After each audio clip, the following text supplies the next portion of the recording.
احکامات، عائلی زندگی سے متعلق احکام۔ قرآن کریم میں سب سے زیادہ تفصیلی احکام عائلی زندگی سے متعلق ہیں۔ انسان کی تمدنی زندگی میں گھر، ہوم کو خاص اہمیت حاصل ہے۔ جسے ہم معاشرہ کہتے ہیں، وہ اس کے سوا کیا ہے کہ صبح کو گھروں کے دروازے کھلتے ہیں اور افراد مختلف سمتوں میں پھیل جاتے ہیں۔ اسے معاشرے سے تعبیر کیا جاتا ہے۔ شام کو یہی معاشرہ پھر سمٹ کر گھروں میں محدود ہو جاتا ہے۔ انہی گھروں کے اندر آنے والی قوم تیار ہوتی ہے۔ جس قسم کا گھر کا ماحول ہوگا، اسی قسم کی بچوں کی تربیت ہوگی، اور جس قسم کی بچوں کی تربیت ہوگی، اسی قسم کی کل کی قوم ہوگی۔ قرآن کریم نظام ربوبیت یعنی معاشی نظام کا جو تصور پیش کرتا ہے، اس کی بنیاد اس اصول پر ہے کہ ہر فرد کاسب اپنی استعداد کے مطابق کام کرے، اور جو کچھ اس طرح حاصل ہو اس سے جملہ افراد معاشرہ کی ضروریات زندگی پوری کی جائیں۔ یہ نظام بھی اپنی سمٹی ہوئی شکل میں گھر کے اندر عملی شکل اختیار کرتا ہے۔ ایک گھر کا فرد کاسب اپنی کمائی کو سمیٹ کر اپنے لیے نہیں رکھ لیتا، نہ ہی وہ اپنی ضروریات کو باقی افراد خاندان کی ضروریات پر مقدم رکھتا ہے۔ اس کی کمائی تمام افراد خاندان کی ضروریات پوری کرنے میں صرف ہوتی ہے۔ اس سے نہ تو وہ فرد کاسب باقی افراد خاندان کے سر پر کوئی احسان دھرتا ہے، اور نہ ہی لینے والے اسے بطور خیرات لیتے ہیں۔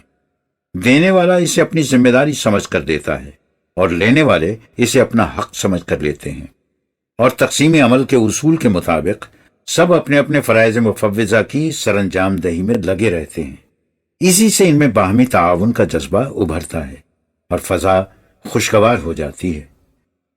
اسی خوشگوار فضا کا نتیجہ ایک دوسرے کے ساتھ محبت اور مودت کے وہ گہرے تعلقات ہیں جو عمر بھر قائم رہتے ہیں۔ اس طرح ایک اچھے گھر کا نقشہ معاشرے کے لیے مثال کا کام دیتا ہے، اور یہی وجہ ہے کہ قرآن کریم نے گھر کی زندگی کو اس قدر اہمیت دی ہے اور اسے مثالی نمونہ بنانے کے لیے تفصیلی احکام دیے ہیں، اور یہی وجہ ہے کہ ہم نے بھی اس گوشے کو احکام کے سلسلے میں سب سے مقدم رکھا ہے۔ مرد اور عورت کی حیثیت۔ نمبر 1، قرآن کریم کی بنیادی تعلیم یہ ہے کہ پیدائش کے اعتبار سے ایک انسانی بچے اور دوسرے انسانی بچے میں کوئی تفریق اور تمیز روا نہیں رکھی جا سکتی۔ وَلَقَدْ كَرَّمْنَا بَنِي آدَمَ، سورت نمبر 17 آیت نمبر 70۔ مفہوم یہ ہے ہم نے تمام انسانوں کو واجب التکریم بنایا ہے۔ اس کا اصل الاصول ہے۔ ظاہر ہے کہ نوع انسان یا بنی آدم میں مرد اور عورت دونوں شامل ہیں، اس لیے دونوں یکساں تکریم کے مستحق ہیں۔ زمانہ جاہلیت میں عربوں کے ہاں لڑکی کو لڑکے کے مقابلے میں فروتر سمجھا جاتا تھا، اور لڑکی کی پیدائش پر افسردگی چھا جاتی تھی۔ قرآن کریم نے اس ذہنیت کی بڑی سختی سے مذمت کی ہے۔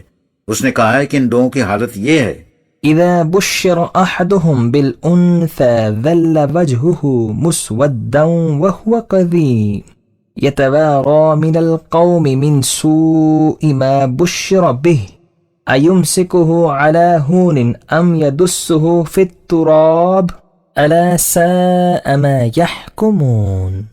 سورت 16 آیات نمبر 58-59۔ نیز سورت 43 کی آیت 17 کو بھی ملاحظہ کر لیا جائے۔ مفہوم یہ ہے، جب ان میں سے کسی کو یہ خبر ملتی ہے کہ اس کے ہاں بیٹی پیدا ہوئی ہے تو اس کے چہرے کی رنگت سیاہ ہو جاتی ہے اور وہ غم میں ڈوب جاتا ہے۔ وہ بیٹی کی پیدائش کی خبر کو اس قدر معیوب سمجھتا ہے کہ لوگوں سے منہ چھپائے پھرتا ہے، اور سوچتا ہے کہ کیا بیٹی کو زندہ رکھ کر ہمیشہ کی ذلت برداشت کرے یا اسے زندہ دفن کر کے اس ذلت سے نجات حاصل کر لے۔ کس قدر برا ہے یہ فیصلہ جو یہ لوگ اپنی معصوم بچیوں کے متعلق کرتے ہیں۔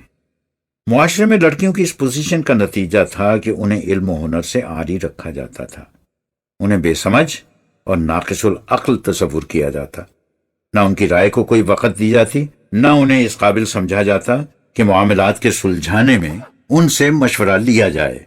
ظاہر ہے کہ جب عورت کو نسلاً بعد نسل اس پوزیشن میں رکھا جائے تو اس کی ذہنی اور عقلی سطح پست سے پست تر ہوتی جائے گی۔ یہی وجہ تھی وہ عورت جس کے متعلق قرآن نے کہا تھا، أَوَمَن يُنَشَّأُ فِي الْحِلْيَةِ وَهُوَ فِي الْخِصَامِ غَيْرُ مُبِينٍ، سورت نمبر 43 آیت نمبر 18، جس میں مفہوم یہ بیان ہوا ہے زیورات میں پلی ہوئی، اور کیفیت یہ کہ خود اپنا کیس، اپنا معاملہ بھی واضح طور پر بیان نہیں کر سکتی۔ اس کی یہی کمی تھی جس کی بنا پر، جیسا کہ شہادت سے متعلق عنوان میں بتایا گیا ہے، قرآن نے کہا کہ اگر کسی معاملے میں عورت کو عدالت میں بطور گواہ پیش ہونا پڑے تو اس کے ساتھ ایک اور عورت بھی کھڑی ہو جائے، تاکہ اگر وہ کسی جگہ بھول جائے یا اسے الجھاؤ پیدا ہو جائے، کنفیوز ہو جائے، تو وہ اس کی مدد کر سکے۔ أن تدل إحداهما فتذكر إحداهما الأخرى۔ سورت نمبر 2 آیت نمبر 282۔ قرآن کریم نے اس مقام سے عورت کو اٹھایا اور مناسب تعلیم و تربیت سے اسے زندگی کے ہر گوشے میں مردوں کے دوش بدوش کھڑا کر دیا۔ اس نے مردوں سے کہا کہ عورت کو ذلت کی نگاہ سے مت دیکھو، اس لیے کہ بعضكم من بعض۔ یہ ٹکڑا ہے سورت 3 آیت 194 کا۔ تم ایک دوسرے میں سے ہو۔ البتہ بعض فطری فرائض، مثلا افزائش نسل اور بچوں کی پرورش و تربیت کے سلسلے میں مردوں اور عورتوں کی بعض خصوصیات منفرد ہیں، یعنی جو ایک کو حاصل ہیں وہ دوسرے کو نہیں۔ اس نقطہ نگاہ سے دیکھیے تو کاروبار حیات میں تقسیم عمل کے لحاظ سے ایک گوشے میں مردوں کو کچھ برتری حاصل ہے تو دوسرے میں عورتوں کو فوقیت۔ فضل اللہ بعضهم على بعض۔ سورت نمبر 4 کی آیات 32 اور 34 میں یہ ٹکڑا شامل ہے۔ اس سے یہی مفہوم ہے، اپنے فطری فرائض کی سر انجام دہی کی وجہ سے عورت کی زندگی کا بیشتر حصہ اولاد کی پیدائش اور پرورش کے لیے وقف رہتا ہے، جس میں وہ خود کچھ کمانے کے قابل نہیں رہتی۔ اس لیے قرآن کریم نے یہ بتایا ہے کہ گھر کی زندگی میں عورت کی ضروریات زندگی پوری کرنے کی ذمہ داری مرد پر ہے۔ الرجال قوامون على النساء۔ سورت نمبر 4 آیت نمبر 34۔ قوامون کے معنی ہیں دوسرے کی ضروریات زندگی پورا کرنے کا ذمہ دار۔ اس کی وضاحت اس لیے کر دی گئی کہ مرد کے دل میں کہیں یہ خیال نہ پیدا ہو جائے کہ میں کما کر لاتا ہوں اور یہ بیوی بیٹی مفت میں کھاتی رہتی ہے، اور اس طرح اسے اپنا دست نگر سمجھ کر ذلیل و حقیر خیال نہ کر لے۔ قرآن کریم نے مرد پر اس حقیقت کو واضح کر دیا کہ عائلی زندگی تم دونوں میاں بیوی کا مشترکہ معاملہ ہے۔ اس میں جن فرائض کو عورت سر انجام دے رہی ہے وہ تمہارے بس کے نہیں، اس لیے تمہاری ذمہ داری ہے کہ تم اس کی اور بچوں کی ضروریات زندگی پوری کرنے کا انتظام کرو۔ اس کے یہ معنی نہیں کہ قرآن کریم نے عورت کو اپاہج بنا کر یکسر مردوں کا آستاں افتادہ بنا دیا ہے۔ یہ تو صرف عائلی زندگی میں تقسیم عمل کے لحاظ سے ہے، ورنہ عورت بھی کما سکتی ہے اور اپنی کمائی کی آپ مالک بن سکتی ہے۔ سورہ نساء میں ہے للرجال نصیب مما اکتسبوا وللنساء نصیب مما اکتسبن۔ سورت نمبر 4 آیت نمبر 32۔ مرد جو کچھ کمائیں وہ ان کا حصہ ہے اور عورتیں جو کچھ کمائیں وہ ان کا حصہ۔ چونکہ عائلی زندگی میں اہل خانہ یعنی بیوی اور اولاد کی ضروریات زندگی کی ذمہ داری مرد کے سر پر عائد ہوتی ہے، اس لیے ماں باپ کے ترکے میں لڑکی کا حصہ لڑکے کے مقابلے میں نصف رکھا گیا ہے۔ تفصیل اس کی وراثت کے عنوان میں ملے گی۔ معاملات زندگی میں اس فرق کے بعد مردوں اور عورتوں کی حیثیت بالکل یکساں ہے، اور یکساں بھی ایسی کہ میاں بیوی دونوں کے لیے قرآن میں زوج کا لفظ استعمال کیا گیا ہے۔ اگر کسی چیز کے دو حصے ایسے ہوں کہ ان میں سے ایک کے بغیر دوسرا نامکمل رہ جائے تو ان میں کا ایک حصہ دوسرے کا زوج کہلاتا ہے، یعنی ان میں کا ہر ایک حصہ دوسرے کی تکمیل کا باعث ہے۔ جیسے گاڑی کے دو پہیے کہ اگر ان میں سے ایک نہ ہو یا کمزور یا چھوٹا ہو تو دوسرا حصہ بیکار رہ جاتا ہے۔ یہ ہے میاں بیوی کا باہمی تعلق اور زندگی کی گاڑی میں ان کی پوزیشن۔ جہاں تک ایک نوع یا جنس ہونے کا تعلق ہے، انسان ہونے کی جہت سے کوئی استعداد ایسی نہیں جو صرف مرد کو حاصل ہو اور عورت کو نہ دی گئی ہو۔ اس لیے کوئی کام ایسا نہیں جسے صرف مرد کر سکیں، عورتوں میں اس کے کرنے کی صلاحیت نہ ہو۔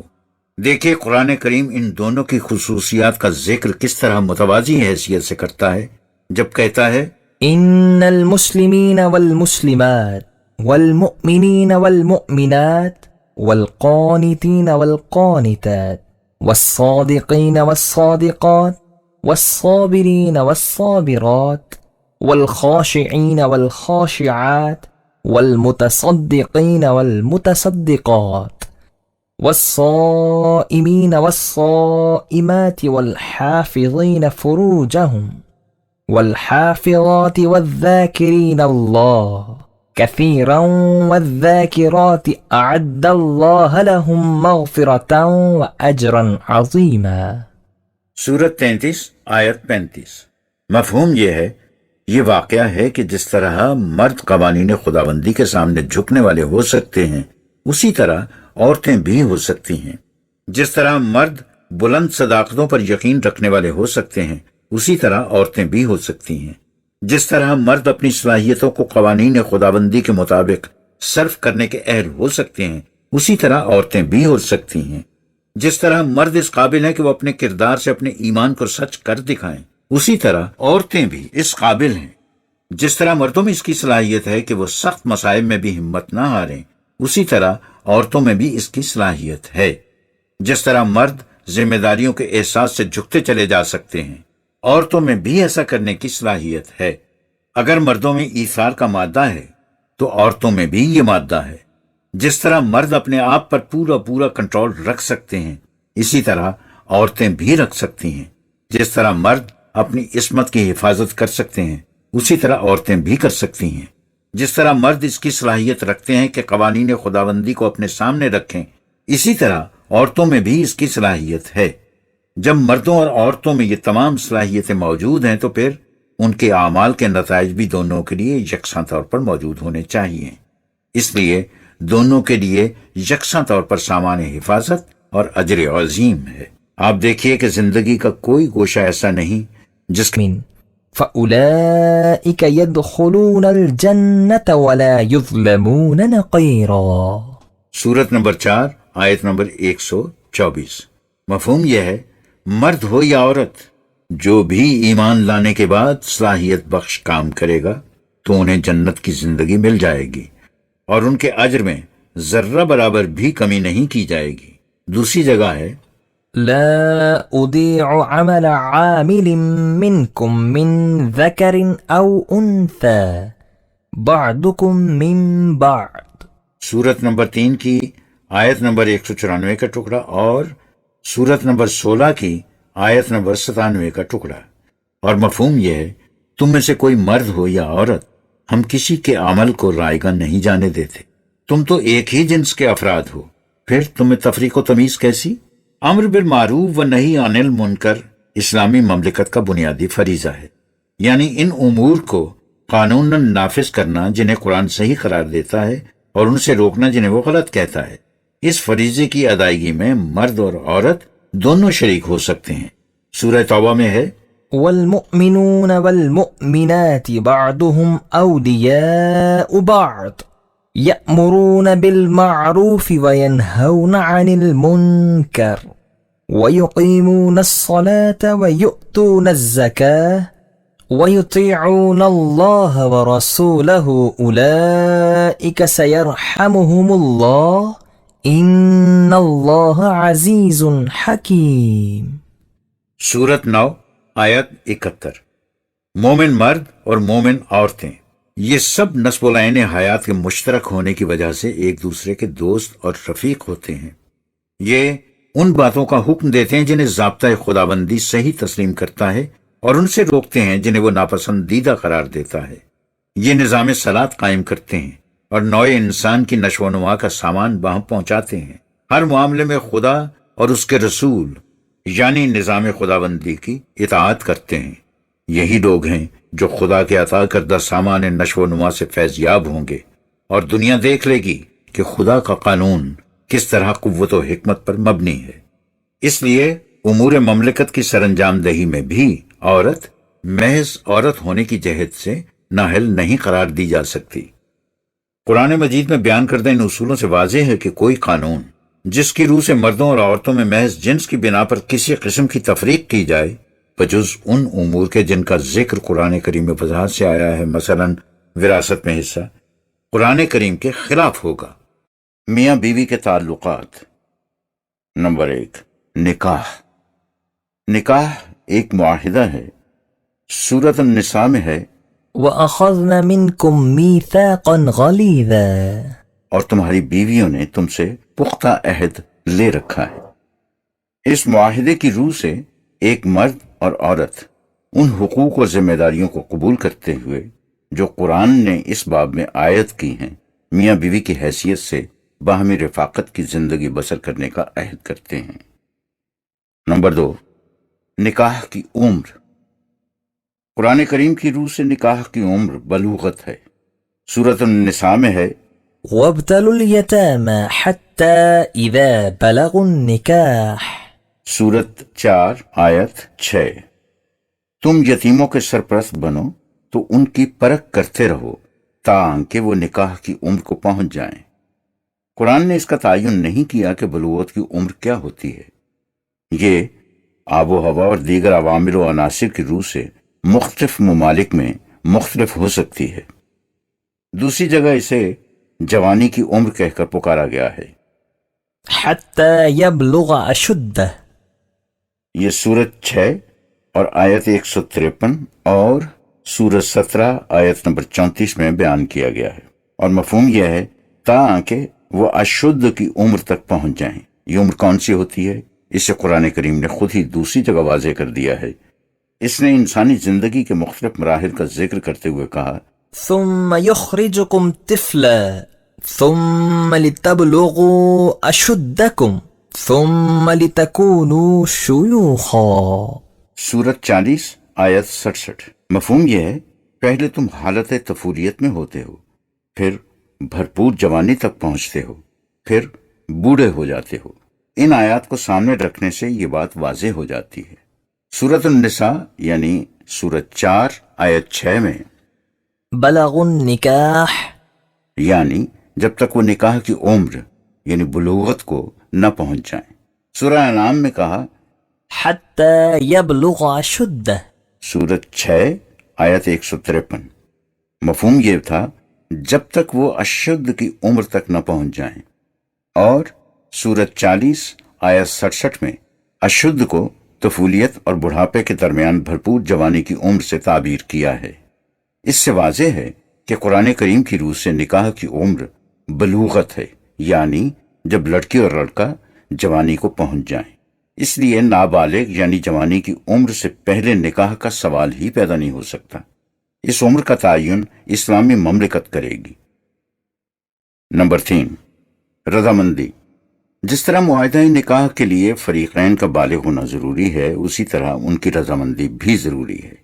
فریقین یعنی لڑکے اور لڑکی کی رضامندی کے بغیر نکاح نہیں ہو سکتا۔ مردوں کے متعلق قرآن میں ہے، فانكحوا ما طاب لكم من النساء، سورت 4 آیت 3، تم ایسی عورتوں سے شادی کرو جو تمہیں پسند ہوں۔ اور عورتوں کے متعلق کہا، لا يحل لكم أن ترثوا النساء كرها، سورت 4 آیت 19، تمہارے لیے قطعاً جائز نہیں کہ تم عورتوں کے زبردستی مالک بن جاؤ، یہ حلال ہی نہیں۔ چونکہ نکاح کم سنی میں ہو نہیں سکتا، اس لیے لڑکے یا لڑکی کی طرف سے کسی ولی کا سوال پیدا نہیں ہوتا۔ ہاں، اگر عورت چاہے تو اپنے معاملات کے طے کرنے کے لیے کسی کو اپنا مختار بنا سکتی ہے۔ سورہ بقرہ میں جو کہا گیا ہے، بيده عقدة النكاح، سورت 3 آیت 237، جس کے ہاتھ میں نکاح کی گرہ ہے، تو اس سے مراد وہ شخص ہے جسے عورت نے اپنا مختار کار قرار دیا ہو، یا خود عدالت جو فسخ نکاح کی مجاز ہو۔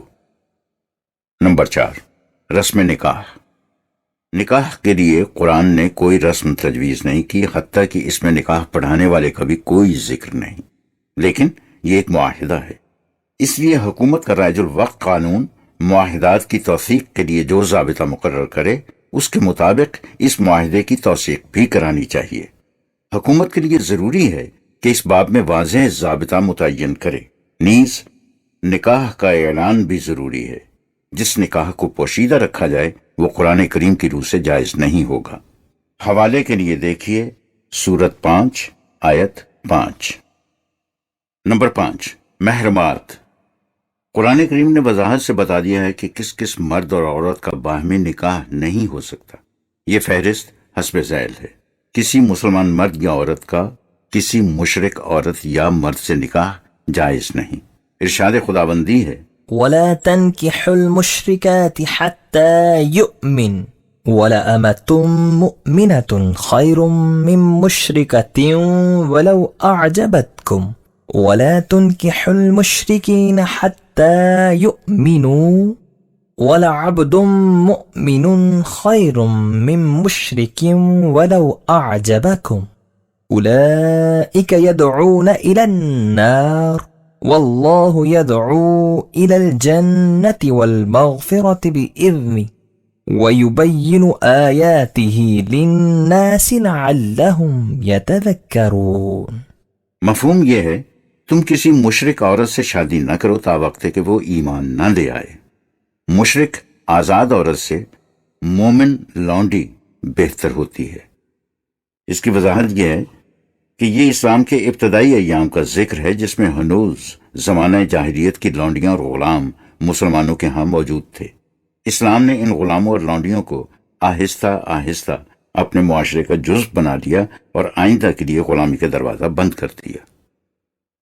تم کسی مشرک عورت سے شادی نہ کرو تا وقت کہ وہ ایمان نہ لے آئے. مشرک آزاد عورت سے مومن لونڈی بہتر ہوتی ہے، خواہ اول الذکر تمہیں کتنی ہی جاذب نگاہ دکھائی کیوں نہ دے. اسی طرح مومن عورتیں مشرک مردوں سے شادی نہ کریں تا وقت کہ وہ ایمان نہ لائیں. مشرک آزاد مرد سے مومن غلام بہتر ہے، خواہ اول الذکر کتنا ہی اچھا کیوں نہ لگے. یہ اس لیے کہ متضاد آئیڈیالوجی رکھنے والوں کو یکجا جمع کر دینا جہنم پیدا کر دے گا. اس لیے خدا کا قانون تمہیں اس سے روکتا ہے. وہ تمہارے گھر کی زندگی کو جنت کی آسودگیاں عطا کرنا اور تمہیں ہر قسم کے خطرات سے محفوظ رکھنا چاہتا ہے. خدا اس طرح اپنے احکام کو لوگوں کے لیے واضح کر دیتا ہے کہ وہ حقیقت کو اپنے سامنے بے نقاب دیکھ لیں. فٹ نوٹ میں یہ وضاحت ہے، یہ اسلام کے ابتدائی ایام کا ذکر ہے جس میں ہنوز زمانہ جاہلیت کی لونڈیاں اور غلام مسلمانوں کے ہاں موجود تھے. اسلام نے ان غلاموں اور لونڈیوں کو آہستہ آہستہ اپنے معاشرے کا جزو بنا دیا اور آئندہ کے لیے غلامی کا دروازہ بند کر دیا. دوسری جگہ المحصنات من المؤمنات کہا، یہ سورت 5 آیت 5 ہے، یعنی پاک دامن مومن عورتیں. یہاں عورت کے مسلمان ہونے کی شرط ہے. دوسری بات یہ ہے مسلمان مرد اہل کتاب کی عورتوں سے شادی کر سکتے ہیں. سورت المائدہ میں ہے والمحصنات من الذين أوتوا الكتاب من قبلكم. یہ بھی سورت 5 آیت 5 کا ٹکڑا ہے. مفہوم یہ ہے اور اہل کتاب کی پاک دامن عورتیں بھی تمہارے لیے حلال ہیں، انہی شرائط کے ساتھ جن کے ساتھ مومن عورتوں سے نکاح کیا جاتا ہے. لیکن مسلمان عورت کسی غیر مسلم مرد سے شادی نہیں کر سکتی.